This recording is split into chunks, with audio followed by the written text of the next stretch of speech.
Okay. Brought your milkshakes to the yard. I did. Well done. We are live.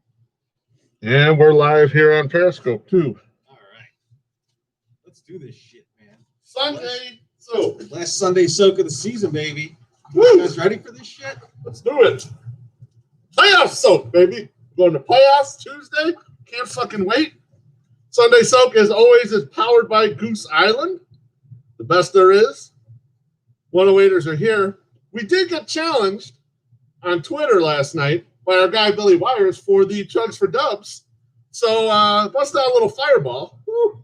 We're going to get a little of this for you. A little cinnamon whiskey for the morning. William, we're going to do this for you, my friend. Cheers. Looking forward to seeing you soon, my friend.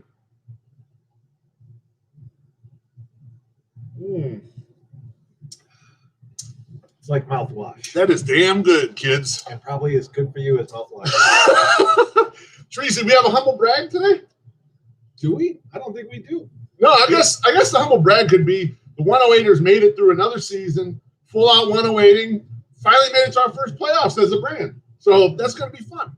Yeah, this is the first 108ing playoffs. That's right. I'm very excited for this shit. I mean, the last time the White Sox even made the playoffs, that was our first year of having season tickets. We had the Saturday Sunday package for the tickets. Yeah. Went to the blackout game. I actually didn't even attend a playoff game that year because I was busy at work and I couldn't get off to get to either of the games. So back then for the playoffs, they would give you if you didn't have the full season. If you had the full season, you got your regular seats. If you didn't have full season, then you got wherever they put you. So they put us in the top row of the upper deck. So the game I went to, I was way the fuck up there, top of the upper deck, and Biggins and Slumpbuster text me, and they're like, "Where the fuck are you?" And I'm like, "I'm in the fuck. I'm at the top of the stadium. I can almost tell who they're playing." And they said, "Fuck this," and they, you know the ticket stub trick to bring people down. Of course. But what's beautiful about the 108, especially at that time, we knew which seats they didn't sell because they were obstructed view, right? Which is hilarious because they're all behind the fucking foul. And so I actually I sat in one of those seats for that playoff game after about the third inning. That's terrific. All right, let's get on to the questions. We got a whole big pile of questions. Huge amount of As questions. you can see, we are in the missing My Sox summer formation. He's out of town this weekend, so it's just the two of us. And let's start off with Big Sean. And Big Sean wants to know, are the White Sox who we thought they were? Denny Green style. Teresi, what do you think, baby? Well, I think so, right? Because going into the season, when we talked about this in the podcast, we talked about how the Sox needed to beat up on the shittiest teams and get, let's say, roughly 18 wins out of the 24 against the worst teams that they're going to play, which I think they exceeded. They did, yeah, that's right. And then just play well against the other ones, get into the playoffs, and it's a free roll once you get into the playoffs. And that is precisely what has happened, and I couldn't be happier about it. That's right. Yeah, I totally agree. I mean, we knew there were some holes in the roster. Most of those holes haven't been filled. The bullpen has been a little bit. They've got some young players come on. We knew the manager is learning in process. He's gotten a little bit better, but he still has a way to go. Like, the thing's still a work in process, but they're pretty damn good to begin with. So, fuck it, man. Let's just enjoy this. We got nothing but upside starting on Tuesday. Next question is from Chicago Brush Lion. He says he's been watching a lot of Home Improvement reruns lately. Wants to know, who's the best Tool Time girl? Is it Lisa, who was Pam Anderson, or is it Heidi, who is Debbie Dunning? So, first of all, I want to know where you're even watching Home Improvement. Are you watching DVDs of Home Improvement? That's my question. Like, do you have the box set and you're just running through it? Exactly. Or is this actually being shown on a television network? I'm curious. You let me know. But so to answer the question, I don't know who Debbie Dunning is, and I don't think I've watched enough of them to know who that is. But I will go with Pam Anderson because if she's good enough for Borat to make Ham Party 2, it's good enough for me. Absolutely. You know what's funny about Home Improvement? It's a show like Everybody Loves Raymond, where a lot of people really loved it. I never got into it, but when I would catch like a single episode, I always thought it was funny. I enjoyed it, but I just never followed through and like kept going with it. It's a good show. Funny story. I don't know if you guys know this, but Hornsey used to live on the West Coast. We don't have Dick. So so I was out there one time, and we're at breakfast, I think at Dupars. That might be wrong, but I'm pretty sure that's where it was. And I look over, and Tim Allen is like two booths over. Yeah. And it's him and a car seat with a baby in it. I never saw him get accused of kidnapping, so I don't think that's what happened, but I was pretty sure in that moment that that's what was going on. Sounds about right. Did I even mention what mine was? No. Yeah, I'll go Heidi. I like the redhead. I thought Debbie Dunning was super hot. And actually, I'm not the biggest Pam Anderson fan. I should be, because I love Busty Blondes, but I don't know. I just never got into Pamela. I never got into Pamela. All right, next question is from White Sox Sal. Go fuck yourself, Sal. Sal says, if your dad pulled a Thornton Melon and went back to school with you, how do you think that would turn out for you guys? Can I start? Yeah, go ahead. Okay, so the thing about Mad Max, our old man, is we share similar humor. He's very intelligent, like smart guy. So like if we were trying to like cheat to get through college to help each other that would have been a great fixture. The way we like to go a little one-awaiting, Mad Max takes like we get up to here and then he goes like all the way up here. That's the part that might not have been as good. Not to mention, Mad Max is kind of a tough guy. He grew up in a different era. So he'd probably get us in a lot more fights than we're used to, right? Don't you think? Yeah, no, I got to agree here because I was thinking like, see, the differences between them. Now, just obviously, we didn't come from a family that has like billions of dollars or anything where we just buy all this shit. But the real difference is Mad Max is more like Thornton's buddy. What's his name in the movie? The guy. Yeah, it's who put one son through a wall? Lou. Yeah, Lou, Uncle Lou. Yeah. He's more like him. So that shit, the shit that goes down in that bar would be a lot more like that. And then there'd be a lot more times, like instead of having to like have Thornton like chasing the woman out of the party, we'd actually be carrying him out of the party. Yeah, exactly. That's a scene I imagine those are too. the main difference. If you're thinking of a Rodney character that's more like Mad Max, think Easy Money more than That's a little closer. Absolutely. There'll be some give and take there. All right, the next question is from our guy, My Sock Summer. Fuck you, My Sock Summer. Why has Beef cut off the sleeves of his t-shirts? Okay, I got 2 t-shirts that I cut the sleeves off of that I'll wear occasionally. It's because they got all pitted out. And I want to save them. I want to still be able to use them for something. So let's cut the sleeves. Once again, the regular guy look. That's You're doing the regular guy We're going look. to make easy money. I think the real question here, the underlying question of this is My Sock Summer had all week to think of a question because he knew he wasn't going to be here. Yes. And he came up with this. Come on. That's the My Sock Summer difference, everyone. All right, the next question is from longtime guy, friend of the show, White Sox Dave. He says, how fast would you guys sacrifice Ken W.O. in some diabolical pagan ritual if it meant that the White Sox would go to the World Series? He goes, and I'm talking Marcellus Wallace going medieval on Jed's ass. Wow. GZ, what do you think? So, we get questions like, not exactly like this. I shouldn't say. This is a good question. But we get questions about, like, if you could guarantee the Sox making the World Series or if you could guarantee them winning the World Series.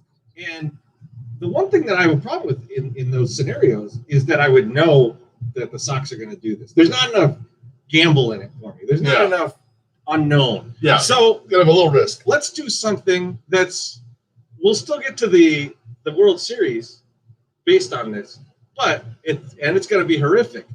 What we're going to do is we're going to find 8 people, right? Okay. Yeah. That hate Ken W.O. Yeah.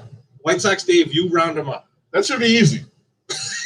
Each of you are tied to one of his appendages, and you have to try and draw and quarter Ken W.O. in a moment's notice. We'll snap our fingers. You'll go all in different directions. If you can draw and quarter him, we go to the World Series. If not, we don't. So it's kind of back on you. White Sox Dave, could you find the people to draw and quarter Ken W.O.? That's my question back to you. Oh, you know he could. You know someone like Tony the Mimbo. What limb does Tony the Mimbo get? Because that limb's getting ripped off. It's Tony plus someone else. You got to pull from either side, huh?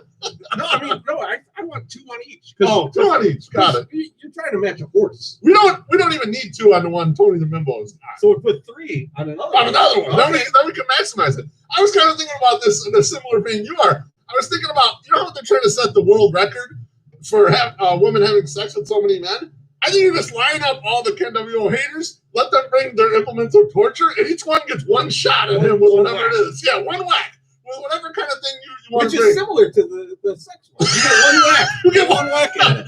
Equally disgusting as well. But that's so the answer is yes, we would do that. Truth be told, though, love Ken WO. Sox Twitter needs a Ken WO. Oh, absolutely. You need that type of personality out there. Absolutely. And you know what? He's right more than you think. That's true. More than you're comfortable with. All right, the next question is a twofer. It's from Lorianne Sanders. I've met Lorianne. I met her downtown one time. We had a nice little chat. Question number 1: what do you think of Yolmer pitching? I loved it. So Courtney was out of the room when that inning started, and she came back in, and she was like, well, what in the holy fuck is this? Like, did we just give up? And I was like, yeah, we're down 9. We gave up on this. You don't want to waste a pitcher. But you know what? I thought I tweeted this too. I thought he should have had a way more elaborate lineup. Like, he should have went like the old school, like way over his head and done that thing. Yeah. That would have been a way better Yolmer pitch. Like, and that seems to fit his personality. The Jose Rondon, Jose Rondon, like, lobbing it in there, shit. Yeah, Underwhelming. I'm out. I'm out on that. All right, and then our next question is thoughts on Frank Thomas as manager. I think it would be hilarious. I mean, Frank was a great hitter, but like, just kind of like think back to yourself, like, how many first baseman power hitters are really like known as game managers and could really kind of transition into that role. Plus, he has no coaching experience that I know of. Zero. And the businesses that he's run have not gone well.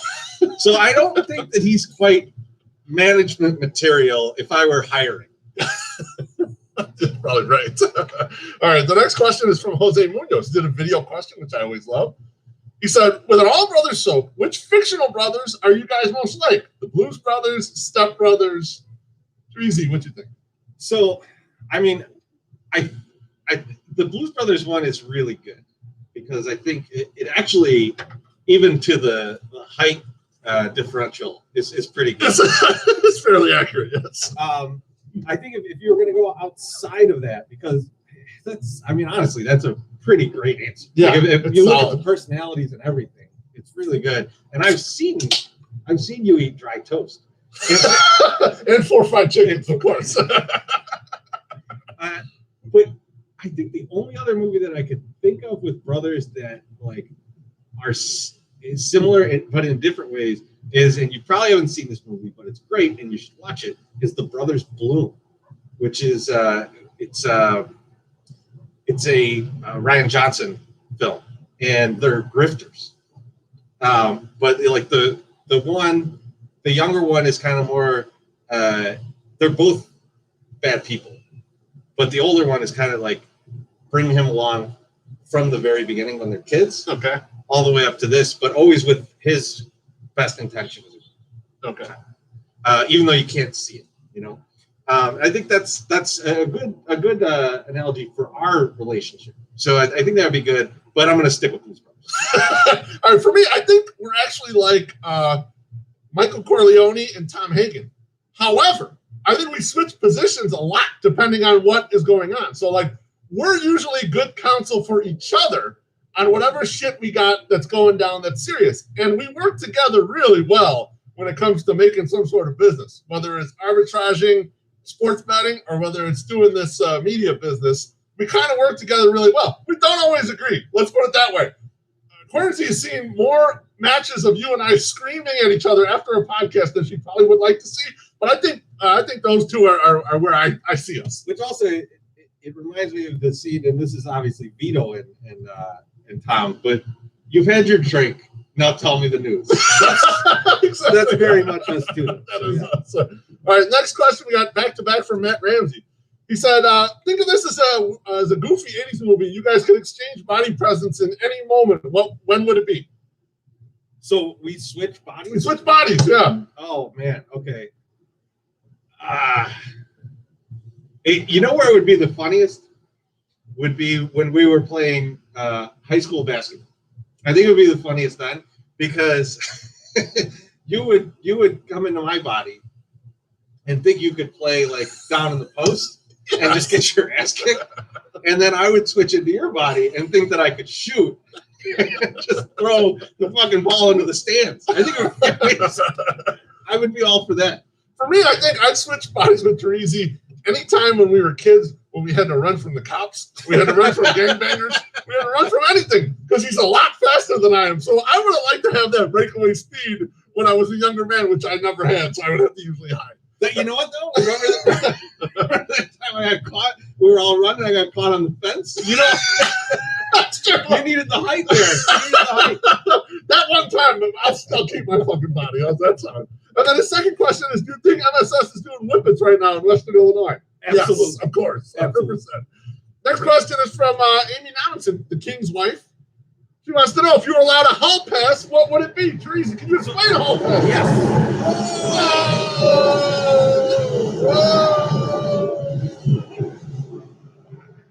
All right. So what's a hall pass? Hall pass is when you're a married person and your significant other allows you to go outside of the marriage and disappoint a celebrity sexually. And so that's what a hall pass is. And if you like, I could go first. This is quite an easy one because when your life should always follow that of George Costanza's. And so he was attempting this, but not even actually getting a hall pass. But I would say I'll stick with him and go with Marissa Tomei. I like it. A good choice. For me, I like older women. I like beautiful women. I like curvy women. So for me, I'll go Jennifer Tilly. Kind of a no-brainer for me. Like but the first face body that came to my head when this was her. So I was like, okay, I got to take that. So that's I actually thought you might go for Christina Hendricks. Christina Hendricks is hot. I thought that might be where you're going, but now when you said it, because of the poker thing. The poker thing too, right? Exactly. But you might get too attached then. I'm a little worried. Grab me a heater there, friend. I got no heaters left. No, you want a villain? Yeah. Villain, baby. All right, next question is from Pete Chapman. He says, what's your movie of choice after a White Sox win and a White Sox loss? Oh, man. That's tough because I really switch gears a lot either way. Yep. I try and once the game's over, I'll think about it the next day, but I kind of just want to wash it right after it happens, win or loss. But so this isn't a movie, but this has been what Cornsey and I have been watching after Sox games for the past weekend and it's amazing, is What We Do in the Shadows, the TV show.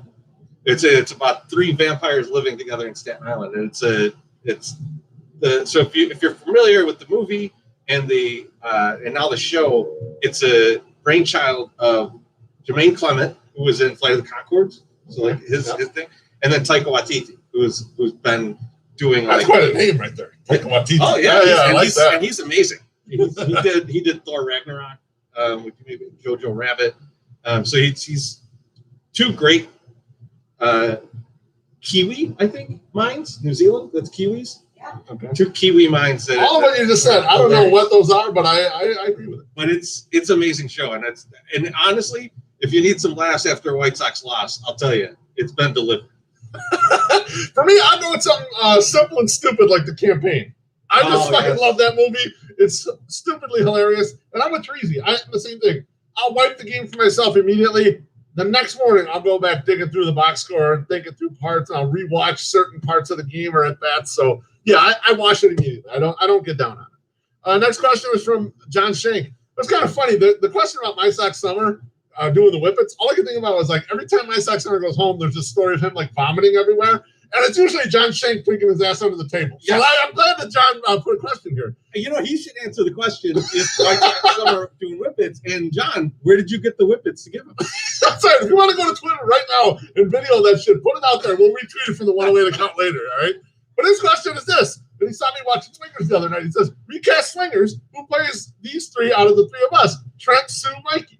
Who you got, Treasy? So I'm going to offend probably everyone in the group with this one. So I'm going to put Trent as my Sox son. Okay. Because if you watch a movie, because you can get a wrong impression of what I'm saying. So let me describe how I view these characters. Trent is the guy who thinks he's like a ladies' man and has all this shit together. Yeah. When in fact, he's just a fucking mess. Sorry, my Sox son. Love you, Like I brother. said, I'm going to offend all of us. Absolutely right. Sue would be me. Okay. Because Sue, as much as he wants to think he's being a great friend to everybody, is a huge fucking asshole. And he just accidentally helps knock people into the situation that they should be in because he's been such an asshole to them. And he looks at it like, it's a good thing I told them the truth. Not so much. And then Mikey, I'm going to go with Beeflo because Mikey is the problem with Mikey is not that he does anything wrong or that he's a stupid person or anything, although that's how they portray him early. Yeah. It's that his confidence isn't to the point where he understands how well he's doing in all these things. And it takes Rob to come in and tell him. And so that's how I would lay it out. And if I was a little bit of an asshole to you guys in this, it's because I'm Sue. That's perfect. I think we just move. I'm like Dr. James Carville. That's perfect. I got nothing else to say. Let's move a slow train. A slow train. Let's speed that up. Not a soul train. But a slow train. More like old train. Yeah. Don Cornelius does not approve of No. this slow fucking We train. would not peace and love this bullshit back here. No way. No way that shit would happen. Awful. All right, next question is from Kerry, that baseball guy. He says, if there were an all-star game this year, how many White Sox would make it? Treasy, let me handle this, and then you tell me where I screwed up. I've got Jose Abreu. I've got Tim Anderson. I've got Eloy Jimenez. I've got Lucas Giolito, Dallas Keuchel, Alex Colomé. I got 6 White Sox on the roster. Who am I screwed up? Here's where it's hilarious. The one that I think you missed, which I think would be amazing and funny, and it would really ruin a lot of people's thoughts for next year. But James McCann is a backup catcher making the All-Star team. It would be amazing. I mean, at the time the All-Star team would have been picked, they look mid-season. Even right now, his Yeah. OPS is insane. Yeah, he's good. He's got good. to go to the All-Star game. That would blow your brains up. I don't think he's there, but anyway, let's say 6 or 7, a lot of White Sox, basically. The White Sox have the Stars and Scrubs model going. They got a bunch of good players and then a bunch of, not so much. All right, next question is from Tony Rocco, and he says, more wins for the remainder of the season of 2020, Bears or White Sox? Treasy, what do you got? So this is tough for me to say because honestly, I'd love the White Sox to go far. Yeah. But I guess we can include today, but even then, if you're calling the Bears a 500 team, which they probably are, you have to get to the basically past the first and second round for the Sox to get that many wins. Right. Yep. So I got to go the Sox. I'm also going to go with Sox, and the reason why is I watched the game last weekend. The Bears played the Giants, right? The Giants are horrible. Then the Giants lost Saquon Barkley, right? And Mitch played a mostly clean game, okay? He had 2 picks that kind of really weren't his fault, like the old school Jay Cutler shit where, if the receiver made a fucking play, there'd be no interception there. That's about as good as you can get, and you at home against the Giants, you didn't even cover, and you should have blown them out. I have big concerns about the Bears. The Sox, on the other hand, are going to go on a big heater here. And they're going to get deep in this playoffs. I don't know how deep, but I'll pick the White Sox as well. Easy call for me. All right, next question. Fan since 1962.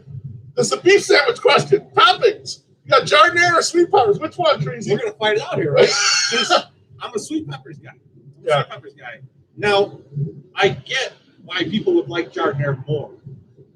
But at the end of the day, I don't want too much interfering with the pure beefness of my beef. right? That beef's got to hold its own. Oh, you gotta force that beef in there, baby. Get it in. Yeah, the only thing that's gonna interrupt my beef is a sausage. That's it. And so Get the combo going, baby. right, but so I'm gonna go sweet peppers because I think it's the least intrusive of the two. I love jardinera. I'll go sweet peppers as well. I think it's a better compliment for a beef sandwich. Next question is from Daniel Pierce. It's a good question. He says, "What are your Irish whiskey preferences?" Oh man, so I'm pretty straightforward on this one, man. For Irish whiskey, I'm a Jameson guy. Okay. It's pretty straight up. Not really, I grew up going to Shinnick's when I was in my teens, and then out in 111th when I was in my late teens. And so that's a Jameson area. You're doing a lot of JMO. It's ingrained in me. I'll be honest with you. I've gotten down on some Bushmills. I've gotten down on Jameson. I was getting down on, I think it's Keeblings or Keebligans or something like that. I forget the name of it. But for me, Mrs. Beef's cousin that came back from Ireland, her and her husband, they brought me some little small guys of Teelings. That was really fucking good. Especially some of the high-end stuff that they got. They gave you the regular, and then they gave a couple different ones. That was really good shit. I think I can get down on Irish whiskey a lot, to be honest with you. I really like Irish whiskey, I think, more than I like American whiskey or bourbon. Now, one thing we don't dabble in is religion. And so if someone could explain to us which ones are the Protestant and which ones are the Catholic whiskeys, feel free to write it all up in a long Twitter thread that we're not going to read. That's exactly right. All right, next question is from English Socks Colin. And this is just for you, Trees. I want to stay the fuck out of it. He says, people always say music was better when they were younger. And for pop music, he agrees. He or she agrees. I agree, basically. But for pop metal, not so much. Treasy, give us some music that you think has been important the last 5 years.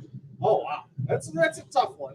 And I'm going a little off the cuff here. So one thing I will say, I agree mostly with the pop music thing because we grew up. Oh, shit. He does not agree. The train does not agree.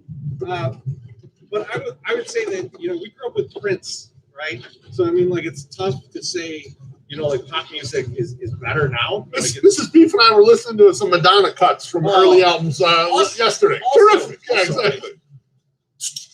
I do have to say, though, I like, Lizzo. I do like good. Lizzo. Lizzo's good, yeah. So I would say that's in the last 5 years, I think. So I'd like that for the pop side. For the punk and metal side, unfortunately, I don't think I've been close enough to the punk scene to give you any good recommendations. I will say I was recently listening to a friend's album that is tremendous. I think it's from 2018.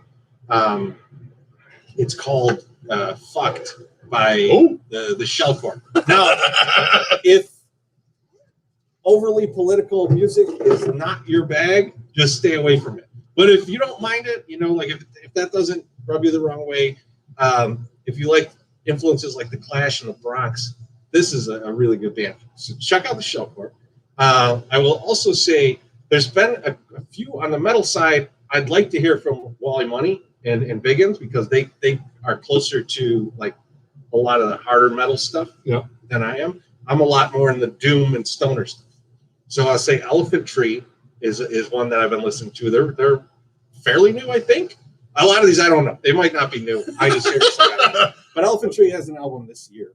And then I'll give you a local band that you should check out.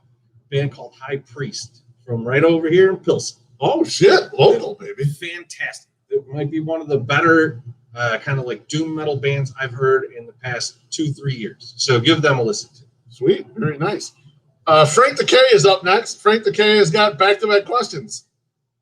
Boys, best actor brothers. Oh, my God. Well, is Joan Cusack a man? I'm just kidding. How dare you? How dare you? You want to have intercourse with Joan Cusack. She was on my list. Yeah, I was going to say she's on your whole pass list. How dare you? Out there singing Stevie Nicks. You know what? I don't I don't really think about Joan Cusack that much, but she's great in I Will Heaven, and she's great in School of Rock. Yes. She's great in a couple movies I really like. She's really funny. Yes. She's really funny. She's really good in Grosse Pointe Blank, too. Yeah. With her brother. With her brother, exactly. Man, I'm even trying to think. I'll give you one. I'll give you one. The Pens. I Oh mean, yes. R.I.P. and peace, Chris, but like depends. Good actors. Oh, I don't know how I could even. Yeah, that's gotta be it, right? That's it. I'm just gonna give it. If I come up with something, I'll tweet it later. Sounds good. And then best athlete brothers. How about that? Best athlete brothers. Does Bo Jackson have a brother? does Larry Jordan? That's what I was gonna say. Do you like marry Michael and Larry Jordan? Because like Larry Jordan played in like the NBXQGL that was out there maybe for 5 seconds because like we have Michael Jordan's brother in this league and he's like 5'8". You know what? I mean, I'm probably wrong here because I'm not really thinking it through.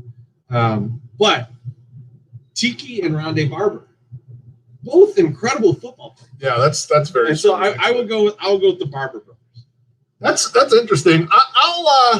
I like that. I actually like that choice a lot. I might go with the. I mean, I can get down with going with the Alomar brothers. I can get down with going with the Watt brothers. Like, there's some strong brother groups out there.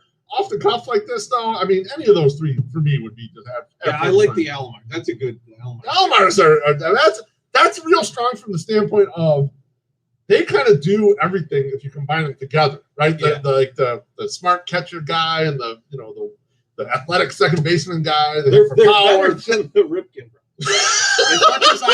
as much as I like Billy's baseball card. That's absolutely right. All right, next question is from. Oh man, hold on. Oh, go ahead. You got one? I got to just name them because even though one of them is terrible, Ozzie and Jose Canseco. Yes, I got to bring up Jose Canseco every week. This is my chance. You should do a blog post about all the secondary brothers like Ozzie Canseco. Oh, that would be really good. That would be really good blog post. All right, next question is from longtime guy, Aussie Sox fan, Jason Hosking. He wants to know. He wants to give a shout first to 108 Morning. And then he says, what's the best movie that a dog has ever been the lead or supporting actor in? Oh, I'm glad he put supporting. Go for it. Because I know I don't think I could use Cujo because it's not quite a dog.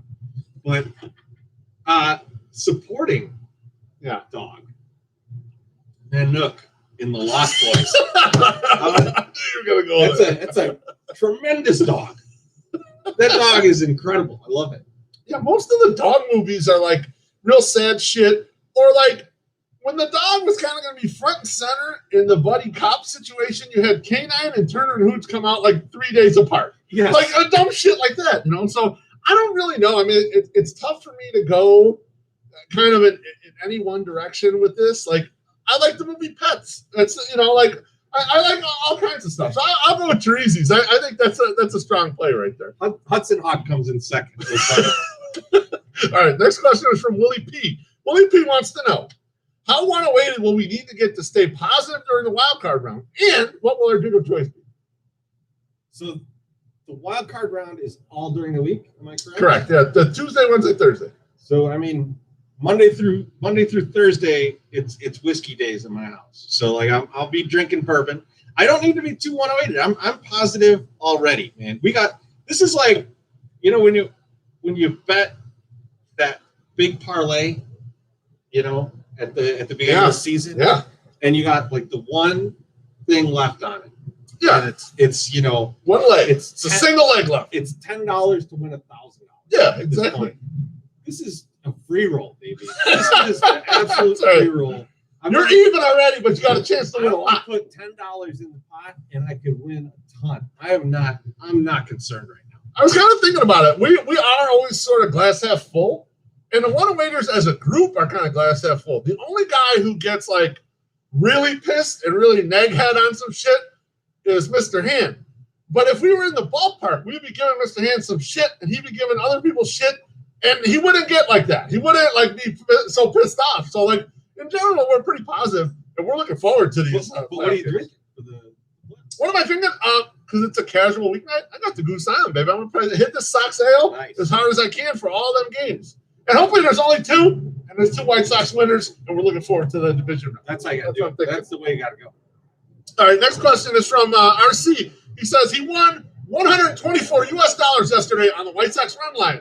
Should he go double or nothing today, or at better odds, or cash it out? Oh man, you double it up. Yeah. You always double it up. That's found money. Roll that shit, baby. Roll it, baby. All right, next question is from Nasty Dunk. Nasty Dunk says, Latino themed soap today. what's your go-to seasoning for skirt steak? Now, here's my only issue. Mad Max would always make the skirt steak for us.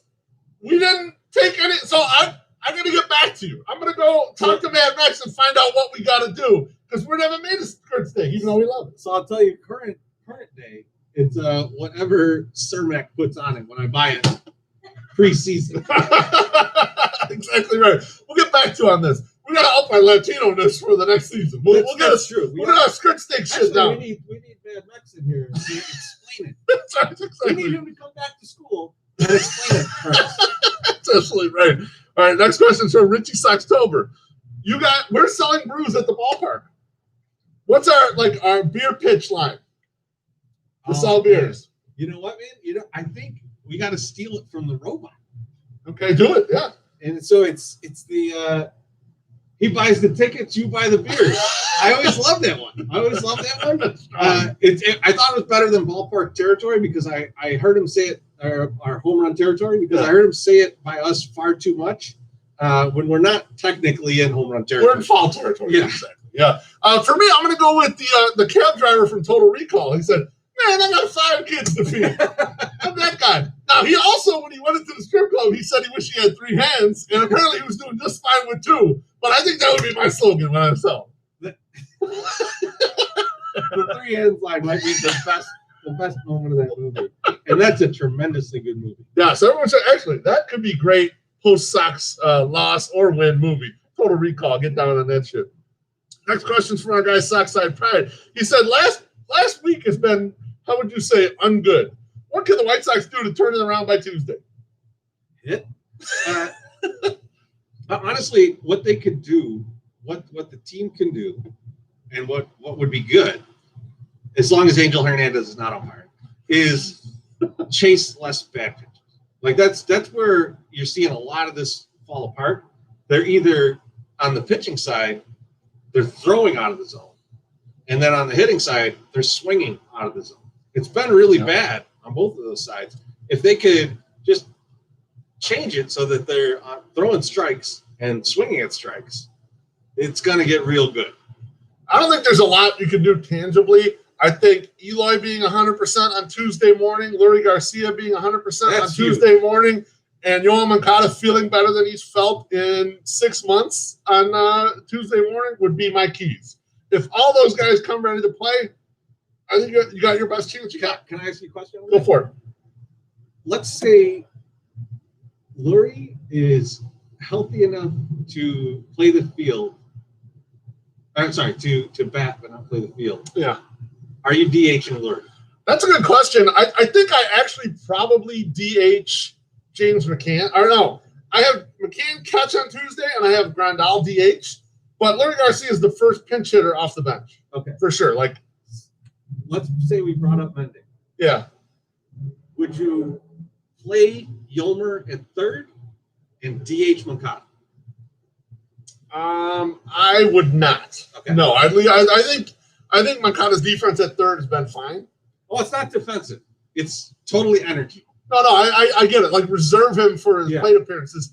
No, because he adds a lot on defense. Like, as being a good defender. So I would say no then. All right, next back-to-back question from Uncle Rico. And we're getting towards the end, my friends. We got one more question after Uncle Rico. Uncle Rico says, what's that? I need another beer. Oh, what do you need? What can we get you? 3 questions, though. What do you need? Whatever you want. Give me another villain, baby. Let's villain you up. All right. Uncle Rico's first question. Sox definitely need a starting pitcher in the offseason. What do you think about going and getting Trevor Bauer, considering all the shit he's talked to the Astros and having Dallas Keuchel on this team? And there was a big Bauer versus Stroman thread on Twitter, lots of back and forth, as they're the 2 main starting pitchers out in the marketplace. Treasy, what do you get to say? So, I mean, obviously, I wouldn't throw Bauer out of bed, but I don't feel like it's a match. I don't feel like this is the place that Bauer wants to be, or we would be the place that would say, we'll give you 1 year, $20 million. And then I think that's the bigger key. I don't think we're going to try and bring someone around for a single year on a large contract. I don't see it happening. That said, bring him on. If he wants to do it, bring that fucking maniac. I'll buy him a drone. I don't think they go with Bauer either. And the Bauer Stroman like argument back and forth, I always thought it was kind of funny because the way the White Sox choose pitchers, they're going to choose Stroman over Bauer. And the reason why is because Stroman throws a lot of ground balls, and they're set up to pick up all those ground balls. When you have Yohan, you have TA, you have Madrigal, and you have Abreu on that infield. They want you to fucking throw ground balls. Not to mention, Bauer's the opposite. He's going to throw a lot of fly balls. So when he has, but he strikes people out so he can get by throwing fly balls. When he has a good luck year, it's going to look like this, where he looks like a superstar. When he has a bad luck year, he's going to have a 5 ERA, especially in our ballpark, giving up a lot of home runs. I mean, think about how bad he looked last year. That's the volatility of a Bauer. I think if you're the White Sox and you think you have a set lineup, a good offense to begin with, you want the guy who has the lower volatility. You want the guy who you think you can plug and play. But I agree with Treasy. If they want to go sign Bauer, fucking bring him on. I'll take him. All that said. Yeah. Get ready to welcome Jose Quintana back to the Sox. All right, and the second question is, do the Sox need to go all out to sign James McCann as Gio's personal catcher? I don't think so. I don't. I would love it. I would love for them to sign him. But I think they have to play the market here because the market might be really weak going into this next year. I think with all the uncertainty that we're going to have between the new CBA coming up and whether or not fans will be in the stadiums, I think you wait and see what that market develops as. And you never know. You might be able to say to James McCann, we'll give you 2 years and $10 million, and that's the best thing he's getting, which sounds absurd. Yeah, it does. But we don't know what this free agent market's going to look like. And we don't know what is Real Muto a free agent here? He is. He's the big fish in the market. Yep. We don't know what he's going to get. We It's don't true. know what a catcher is going to get on that market. Yeah. And so until we really understand that, we don't know what McCann's going to be worth this summer. And the fact of the matter is, this past year, like, I don't think the catchers even made that much as they could have. And Grandal came here, so like, Right. I don't think it's out of the realm of possibilities to think that the Sox are going to get a bargain that we didn't expect on McCann. Treasy's base point there, I think, is really strong. You don't know what the marketplace is going to look like. We're going into uncharted territories, and you don't know how different teams will react and which teams will have dry powder and be able to take advantage of some of this shit. Another thing, though, to take into account, we have hammered Rick Hahn on some of his acquisitions, his transactions, his trades, etc. However, one area he's been especially weak is the bottom of the market, except for catcher. He went and found Omar Narvaez, who turned out to be a real thing. You were able to trade him for Alex Colomé and get the back-end closer. He found James McCann when no one else in their fucking mama would have signed this guy. So I do trust this front office and Rick Hahn to go find some diamond in the rough backup catcher that will come in here and be very good behind Yasmani Grandal. So I think, no, they will not go out and sign James McCann. We wish him luck. I hope he makes a bunch of money. Handsome. I hope he stays as handsome as he is and has a good rest of his career. Good for him. The last question. Longtime guy, Winery Base Cup, old Billy Wires. He says, if you owned a 1983 Chevy cargo van and had a broken arm and needed help moving a couch, all while hoping you had female genitalia instead of a penis, which player would you choose to help? When I was reading this, I could not stop laughing. I thought, should we use this? Like this? This is Well, I will assume that you need a great big fat person. So the loosest skinned big fat guy is my man Bartolo Colon. Bring it on, Bartolo. So I'm going to go more practical than you, all right? You need someone short but strong to be able to help you lift the couch in there, because especially if they're going in first and it's a cargo van, it's a short ceiling, remember. I'm going to pick Larry Garcia. Look, we all know we're skinning this person. I like his skin, okay? What's wrong with that? Hey, cut this. Edit this. That's the show. Good luck, White Sox. Go Bears. Fuck it. Keep the 108 going. Hit us up. Retweet this thing. God damn it. Let everyone see what we're doing here in the hot tub. We may come back for playoffs, so we're not sure. We are going to have the late post-game show in the playoffs, okay? Everyone else is doing a post-game show. They'll do it right after the game. We're going to be a little later. We'll be in the old Conan O'Brien slot. That's right. Come join us. Hopefully you're messed up when you do, and comment in the thread. And Treasy and I will try and stay up late and answer every question that you hit in the thread when we do the late show. Peace, everyone. Cheers, everyone. Have a good Sunday.